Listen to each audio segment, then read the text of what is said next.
I would like to start this part of the presentation after we gave tribute to those who died in the last year among the tour guides, and there were quite a few, some from Corona, some from horrible accidents.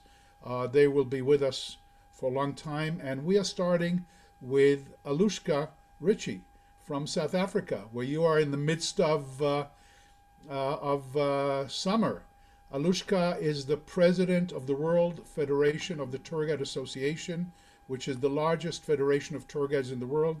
It's associated with the UN WTO, and we keep on our wall the Macau Declaration, which is the declaration of what is a tour guide and what is our obligations. And that is something that I would love to share with all the travel agents we work with, of how we see it from our point of view. Alושקה is a tour guide from South Africa, was appointed as world president on the board of WFTGA at 2015 and president from 2017. And I've met her a couple of times in international conferences of the World Federation that are being held in Zoom. So Alושקה ריצ'י from South Africa, thank you for being with us, and the floor is yours. Thank you very much, Yanni, and what a lovely tribute to those that have passed. Really beautiful presentation that you put together for them. So yes, good afternoon, and thank you to Yanni and the Executive Board of Mourished Derech Association for extending this invitation. It's a pleasure to be addressing your community of tourist guides as well as esteemed guests and colleagues, including your Minister of Tourism. So as you introduced me, I'm Alושקה ריצ'י. I'm president of the World Federation of Tourist Guide Associations, and I'm sure many of you are familiar with us. Our relationship with the tourist guides of Israel goes back to 1985, when Israel hosted the first WFTGA International Convention. And I believe Yossi Grau was a member of the Israeli Tourist Guides Association, and he was actually founding president. So he was one of the presidents emeritus. And at that time, he served his term from 1985 to 1987. So really honored that you've invited me to speak today, Yanni. So to give you a bit of background as to who we are, please allow me just to share the screen quickly and to share the presentation. Yanni, I believe I need screen sharing rights, if that's possible.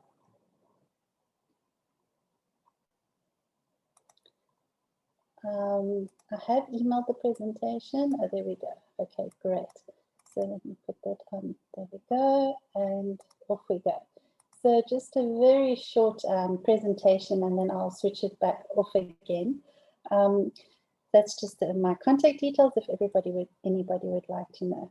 So we are a non-profit organization looking after the best interests of tourist guide profession and looking at promoting tourist guides and the sector. It's quite an important one. And we do this by ensuring that visitors and tourism colleagues are aware of the value add that us as qualified and licensed tourist guides can add to an experience. And within the World Federation, we have a General Assembly. We also have an Executive Board who are responsible for the operations and running of the World Federation. We also could not meet our objectives without our wonderful area representatives who are based all over the world. We have a very active training division, and then obviously our membership is made up of full members, affiliate members, and individual members. We also have 2 wonderful global brand ambassadors who assist in spreading who we are as the World Federation. And then, as Yanni mentioned, we have our international convention, with next year being in Novi Sad, Serbia. So to just put that into a little bit of a visual context for you, this is where you are. We are based in Austria as an organization. I'm at the very tip of Africa in Cape Town, as Yanni mentioned. And then we have an executive board based across the globe. We have Philippines, we have Iran, we have Austria, we have USA and Scotland. And Scotland is where our head of training is based. And from there, she runs a training committee who are based in Serbia, Australia, and Iran. So 2020, wow, we can all say that was a learning curve for many of us.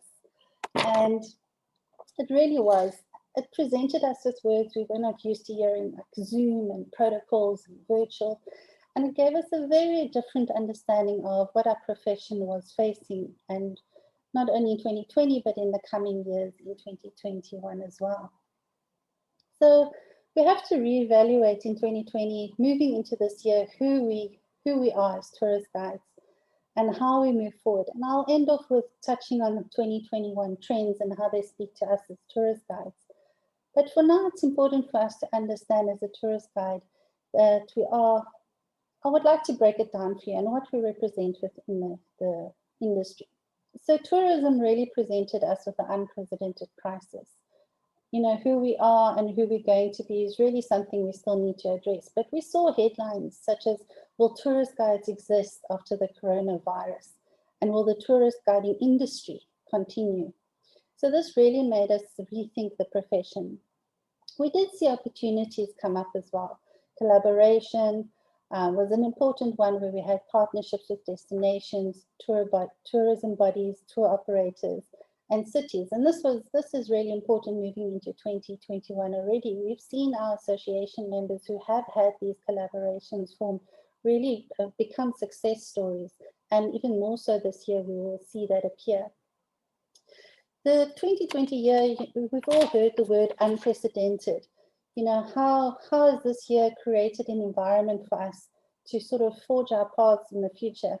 And we've had to find our ways as new creative ways to ensure that our jobs and our professions remain relevant. And this is where agility comes into the picture. This is a word that is not a requirement, it's a must-have. You know, agility is not something we aspire to, it's something we have to have so that we can survive moving forward. We've also had to restructure ourselves, the practical side of who we are, and how we move forward with this restructuring is so important to our survival as individuals and as associations as well. Innovation was something else that we've seen, and innovation really leads us to storytelling. Let us not forget that tourist guides, we're storytellers. We have to remember this, and how we put things across with our storytelling ways is important. And with this, suddenly we've had to adapt the way we tell our stories into the technology side of things. And I know some of you are breathing a very heavy sigh because it's become clear that technology is not for everybody. We've really had to become techno-savvy overnight. We've had to find ways to do all the things that we used to do as tourist guides in person, but virtually. And if it's not for you, that's okay. But use your colleagues and find ways that you can work with them, and use the tech-savvy colleagues to make you move forward on this. It's really important that in this atmosphere of technology, we still do remember to not get overwhelmed, but to remain authentic and true to ourselves. And that is a message that I really do believe we should remember as well. Guidance, something that's really come out of 2020 and which has really been a very warm feeling for me, is the guidance that has come out, and how tourist guides have really taken each other under the wing and shared their skills and shared their knowledge so that all guides can benefit from what was happening during 2020 and into 2021. And this again sort of links to the technology side of things. So let's not lose our experienced and knowledgeable tourist guides. And remember, mentorship is so important as well. So if you do feel this is not going to be something you continue with, don't disappear. Guide others who are still in the industry and sector so that we don't lose all of your knowledge, and you can still remain passionate about the tourism sector. Understanding our challenges. This was something that became very clear very quickly, that we were not all isolated in our cities as to how we did things and what we were experiencing. We really had a clear understanding that all of us were going through the same thing, perhaps different levels, but all of us were going through the same thing. And with this understanding came trust. We've had to show our commitment to our locals and our community, and show them that we can be trustworthy and we are the ones on the forefront. We have that knowledge of the new protocols that are in place, health and safety. And although we're not health professionals, we definitely are on the forefront, and we have to ensure we are educated on that aspect as well. Identity. something that has really changed is our identity as tourist guides. And we need to keep that in mind. We've become more meaningful to our communities and to the tourism sector in exactly what we were saying in the trust building and the ambassadors that we are. Sharing the messages from health protocols right down to the destination is open. We are those voices. And the identity that we are now, not just sharing and doing tours, but we are actually those people who are saying, come, let's be part of the local destination company and the organization and use our voices to say we are open. And when we are ready to open, we will be here for you. It's really important to note that we are, as individuals, so important in the value chain of tourism. And now more than before, we need to have this recognized by all of those in positions of authority in tourism. The determination. This determination also came through, and it's not only from the tourist guide side, but from visitor side. People who are really Googling destinations, going onto virtual tours. The interest is there to visit destinations, and the determination of the tourist guides not to fall behind was there as well. Suddenly they educated themselves in the different technology aspects and really connected with potential visitors as well. So the determination was also a fantastic thing to see. And it was a linking to survival as well. But the fact that so many guides does it really is going to ensure that our profession continues. And last but not least, education. A lot of opportunities presented itself during 2020 and now even more so in 2021 to upskill ourselves as tourist guides, to access online learning, to access online platforms, to really share our knowledge and skills, but also to learn new knowledge and skills. And please continue to do so. This is so important. Although virtually and although we as tourist guides want that in-person interaction, to do anything we can to really upskill ourselves while we are not working is so imperative. So I'm going to exit my presentation now and continue without the presentation. Can I just have confirmation that I have exited correctly? Or do you still see the presentation? Are you done, Alושקה? I'm done, so I've stopped sharing. So thank you very, very much for sharing with us, for being with us. I have one last section, Yanni, that I would love to chat further about. Okay, please. I've just ended the presentation, but I would really like to touch on the 2021 trends, if that would be all right. So the 2021 trends, and the reason I'm going to touch on this is there's a few opportunities for tourist guides, and we really need to identify these opportunities and see how we can work with these. So I'm asking you as tourist guides, how do we move forward in 2021? And will this world continue as a virtual world? And I'm also telling you that yes, this will continue as a virtual world. It's very clear that virtual and digital is here to stay. And we need to work with it. We cannot fight it. And it won't replace us as tourist guides, but we can work with it.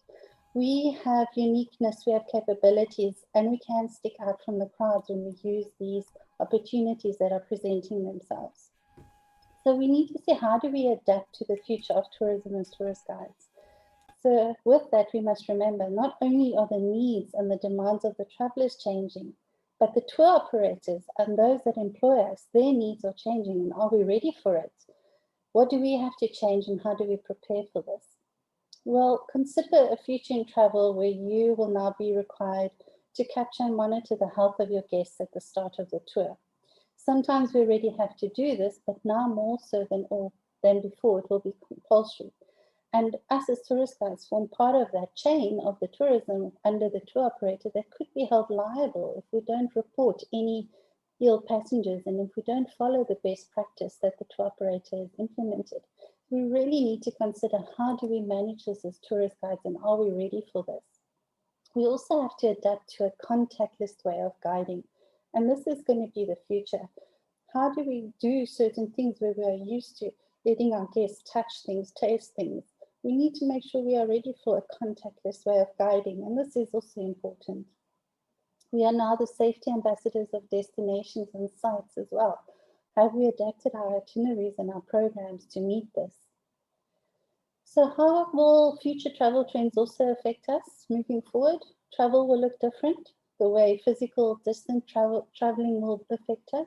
Are we ready to take our visitors to restaurants where they have the space in between the tables, to sites where they've adjusted their queuing systems and their touring systems? And this is the rest of 2021. These are how our sites and restaurants have to adapt. But we need to make sure that we have that spatial awareness and we are using places that have that awareness for our visitors as well. Something that most of us probably did during 2020 and will continue into 2021 is the focus on the domestic tourist, the staycation of the locals. Although traditionally locals do not always use tourist guides in many of our destinations, this is an opportunity for us to show them that we do add value and we serve a purpose. So continue with that, really sell what you offer to your locals and entice them to take a staycation. We're also seeing that tour operators are now meeting inquiries for less of the larger groups and more of the FITs. So are we ready as tourist guides to adjust things to meet the needs of the smaller groups, of the families? Those are things we need to adjust. If you're used to guiding on a coach and guiding large groups, you as a tourist guide need to adapt the way you do things to meet this requirement of the tour operator. And then one of the other big things is huge trend in how visitors are going to choose differently when choosing their destinations. So they want to visit the quieter villages, the quieter towns. So this is a perfect opportunity for us to move visitors into the outer-lying areas and experience what we offer outside of our main city centres. So have you prepared your itineraries for any possible inquiries that would meet this need? And how we travel with our people in a destination is also going to change. No longer coaches. Do you have the required space in between? Are there safety protocols in place? Very important for the self-drivers. Us as tourist guides who are self-drives, are our vehicles equipped for the way we are going to transport our tourists? And then there are quite a few emerging niche travel themes, but I just want to touch on two, which I believe is huge opportunity for the tourist guides and really speaks to our strengths. We have ancestry travel and we have meaningful travel. And these have really been highlighted as a potential for this year. So ancestry travel is an interesting one because you might say to yourself, but this is something we do anyway as tourist guides. You're right, but it's not something that travelers specifically want to do. So ancestry travel is defined as traveling to experience places, artifacts, and activities. So again, adjust your itineraries.